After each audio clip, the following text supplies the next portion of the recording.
બાટલો તૈયાર કર્યો હાલો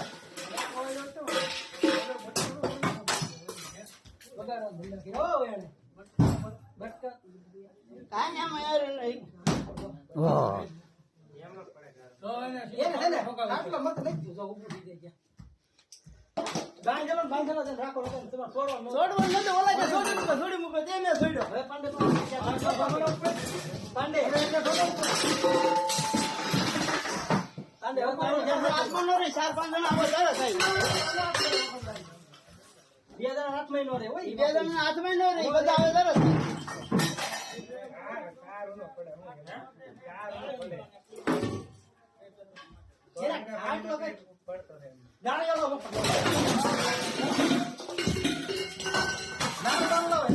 ઈ તો કહું છું આગળ બાટલો નાખી દો ને પેલા ગળો નાખી બાંધી દે ટાંગો બાંગો